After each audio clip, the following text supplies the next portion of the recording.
เป็นเวลาอยู่3 เดือนซุมื้อยามบ้านยามลาวแล้วมื้อนี้เขาก็สิไปซื้อขนมไปต้อนหลานน้อยแด้แล้วก็เพื่อมีหมู่คู่มาลิ้นมาหัวน้ำเขาก็สิเอาขนมนี่ละไปต้อนเด้อพี่น้องเอ้ยบ่มี ราคาแพงๆบ่มีเงินซื้อ ของต้อนให้มาแล้วต้อนเด้อมาเอาเด้อสิซุเสียแท้เด้รัสเซียแท้ได้นี่นะให้มารัสเซียต้องเอาตัวนี้ ในห้อยขมิ้นสิพาไปใส่เนาะในห้อยขมิ้นมื้อนี้เนาะ ไปซื้อขนมไปต้อนหลานน้อย ตอนลูกตอนหลานอยู่บ้านเนาะขนมยังไงสิซื้อเมื่อหา ช็อกโกแลตรัสเซียตอนFCอยู่ลาวแล้วก็พี่น้องฝั่งไทย เอาพี่น้องเอ้ยติดตามกันมื้อนี้ทางซ่องบ้านนาภูเขาควายสิพากันไปห้านไปมักกะซินซอกซื้ออันข้าวต้มขนมเมื่อตอนลูกตอนหลานอยู่ทางบ้านพอแล้วพี่น้องเอ้ยสิได้กลับบ้านแล้วกลับมายามบ้านยามซ่อง ยามบ้านจะกินแต่ข้าวว่า คิดว่าสิไปลักควายบ่แม่นเนาะ ในห้อยสิ่งนี่ในห้อยขมิ้นเด้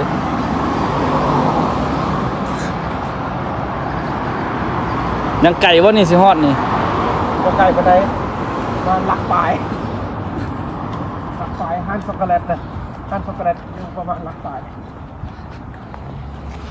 เอาพี่น้องเอ้ยตอนนี้ก็ฮอดฤดูแล้งละเขาก็สิเมื่อยามบ้านเป็นเวลาอยู่3 เดือนซุมื้อยามบ้านยามลาวแล้วมื้อนี้เขาก็สิไปซื้อขนมไปต้อนหลานน้อยแด้แล้วก็เพื่อมีหมู่คู่มาลิ้นมาหัวน้ำเขาก็สิเอาขนมนี่ละไปต้อนเด้อพี่น้องเอ้ยบ่มี ราคาแพงๆบ่มีเงินซื้อ คิดว่า ซื้อขนมของรัสเซียนี่แหละเป็นของพระของจากรัสเซียเมื่อลาว สิมีบ่ได้ซื้ออันเครื่องลูลามันยังเมื่อเด้อพี่น้องเด้อบ่มีเงินพี่น้องเอ้ยได้แต่ข้าวต้มขนมนี่แหละ ได้แต่เจ้า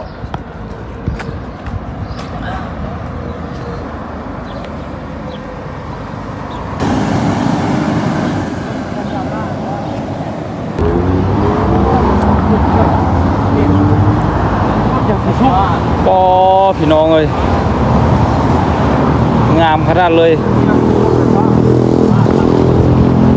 มื้อใดเด้สิมีคือเพิ่นเนาะ เฮ้ยมันก็อยู่เราไม่จริงได้เนี่ยเราหมดแล้ว ไปใส่อันนี้ขึ้นนี่วะ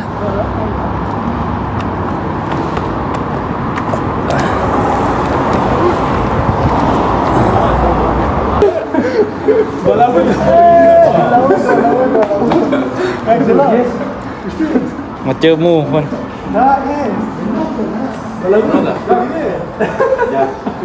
โลอ่ะโล Меня даже меня домой. Домой? Да, то только молодец. Ты сказал. ป้อหมวกกันคือแท้เอาให้มันซะ Пошли играем, давай играем. Айфон покупай. Где деньги? Айфон, вот видишь. Деньги. อ๋อเฮ็ดมันบ่เฮ็ดน่ะ Нет, нет.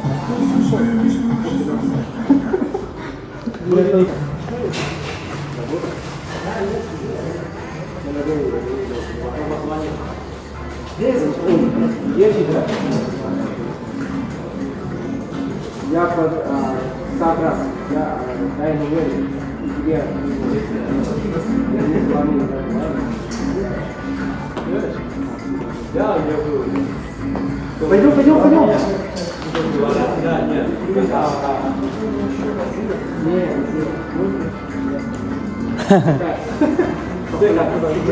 Нет, шоколад. ช็อกโกแลต Да. Как вы Да. Hương quá nụ. Cô chưa vườn ta còn hết nó cho con Afghanistan อยู่หลายปีแล้วก็มีหมู่ ใช้ชีวิตอยู่นี่คือกันเคยไปเที่ยวร่วมกัน นี่เจ้าอันสิไปเวียกก็เอาเบอร์เราไว้ ไปเวียกพวกนี้ได้ติดต่อเวียกให้พี่น้องเก่งเลยครับ ข้าเจ้าได้กลับประเทศข้าเจ้าใช้ชีวิตอยู่รัสเซียนี่ กลับประเทศบ่ได้เนาะ ใช้กระต่ายได้เหรอเรื่องไหนอัน อ๋อมีหยังอันนี้จอก อันนี้จ้ะ ตากัน กาแฟก็มีเด้นี่กาแฟรัสเซียเด้นี่ซื้อของต้อนพี่น้องวันนี้มาซื้อของต้อน มักรุ่นใด ซื้อของต้อนของฝากแต่ตอนพี่น้องอยู่บ้าน มีเบิร์ดปัก ทุกทีให้กำลังใจซองบรรณามื้อนี้สิได้กินขนมเด้อ ไม่เลยไม่ได้สุกแรกเบอร์เลยเนี่ย คันเห็นคลิปนี้แล้วเกียมมาท่าอยู่เฮือนรถพี่น้องไอ้ท่าฮับอยู่เฮือน นี่กระเทียมวันนี้นี่ เรียกมาเนาะ นี่ก็คักเยอะ เรียกผมก็เข้า ตัวไหนเชี่ยวเชฟอันให้เด็กน้อยตัวเด็กน้อยตัวไหน เอาแล้วตัวใดจับตัวใดบนตาเรื่อยแล้วตัวนั้นเนาะ นี่ อะไรสนุกสนุกมาเลย มันต้องเป็นก้อนเนี่ยล้อมๆอย่างนี้ ตอนมนแบบตัว อย่างเงี้ยอย่างเงี้ยนี่อันนี้เชี่ยวนะใส่อีก ถ้าเราแล้วมันมูเลยรุ่นใด ใส่ลายสีเลยเอ้ย แซ่บพี่น้องเอ้ยช็อกโกแลตบ้านเพิ่น ไหน นะ เนี่ยมันมีช็อกโกแลตสดมันเป็นอะไรเป็นไร เอาเลยไหม หาย ใส่ เอาจัดไป นี่มีดิ เป็นส่วนอ่อนเนี่ยคือไว้ที่เสียงเราเนี่ยมันเสียงเนี่ยมันจะเสียงมันมาดีกว่าตรงแล้วเป็ดก็คิดของ100นี่ไม่ได้ของนี่เลย100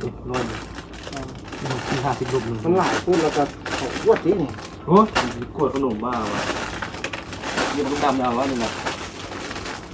ที่เบิร์ดแสดงให้เอาดำเป็นคนกันแน่เป็นดำตัวแซ่บ ตัวนี้บอกไม่ใช่ใช่ใช่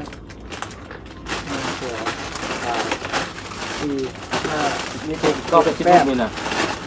นี่อะไรไหมนี่มันเป็นตาสีเนี่ย ก็ นี่มันได้มาเขียวฮะสีเขียว สิบ น้ำเงินสีน้ำเงินมันคนอ่านเลย สิบเลยนี่นะสิบถุงเลยนี่ คิดเป็นน้อยนะ พันเลยนี่ 1,000แล้วเป็นสีฟ้า ของตอนจักรัสเซียเด้อพี่น้องสิไปลาวผู้ใด FC ยำกินขนมเด้อนี่ไป ก็ได้เห็นคลิปนี้แล้วเกียมไปท่าอยู่เฮือนรถพุ่นน่ะแจกบ่อันเลย อยู่งานโรเด้อ เต็มกระตาเลย ตาหนึ่ง ยิ้มได้เราดูก็เขาเลย ยังบ่หมดเท่านี้ได้หยังจะเอาอีกได้นี่แม่นบ่ แล้วมันสิออกใส่ถุงได้ปะนี่ โอ้ยได้แล้วสักกว่าเป้ก็ได้อันนี้นะ ไป พอแล้ววะ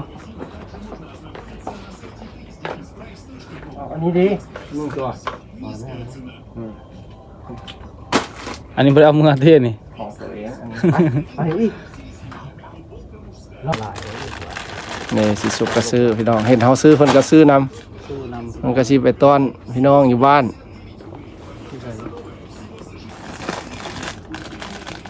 เอาเลือกเอา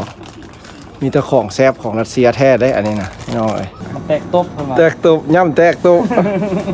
เอาเก็บเอาเอา นอกนุ่มใน เอาใส่เอาโอ้ตัวนี้แม่นแท้ได้ตัวนี้นะ แซ่บเด้อนั่นน่ะขนมไข่อันเลนน่ะอันนี้ ขนมไข่แล้ ไข่เลนไข่เต้าเลย คักเนาะมีรถโอ้ตัวนี้คือสิขายดีเนาะหมดเนาะ ถ้าผู้ใดมาฮับเราบอกว่าเอาถุงมาโลด บ่ได้มาหาสิสุกเตรียมเอาถุงมาเด้อพี่น้องเอ้ย บ่ได้ขี้โม้ นี่ ให้แท้ให้จริงแจกจริง แจก MC แจก MC เอาขนมมาแจก MC งานนี้สิสุกเฮ็ดแล้วสีขาวก็เอาวะหั่น เอาหมด เอาเก็บเอา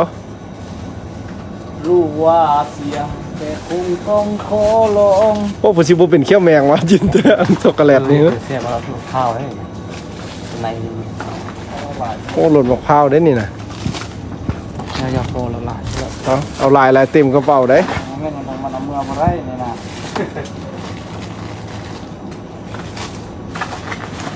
รูปน้ำมันนะ ไปพอละไปเอาพี่น้องเอ้ยจับปลาดาลับเราอุสปลาดาลับตอนนี้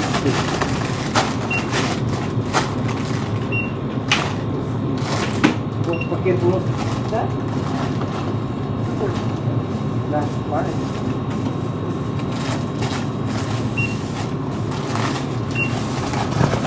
เดี๋ยวน้องให้เช็คบินแล้ว 1000 ровно.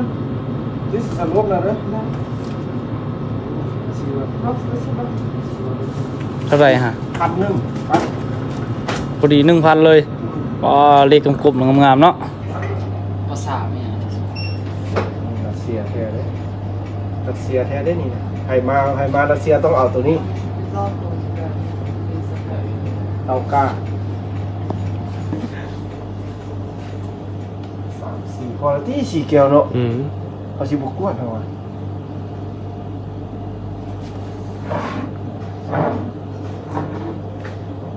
นะโชว์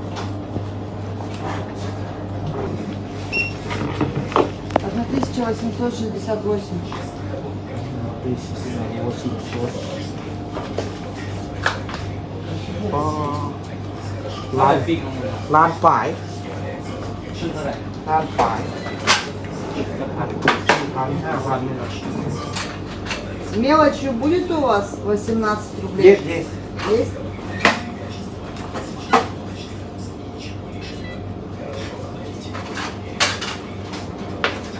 มันได้ตัวเสียบได้หมดมาสร้างเรื่องได้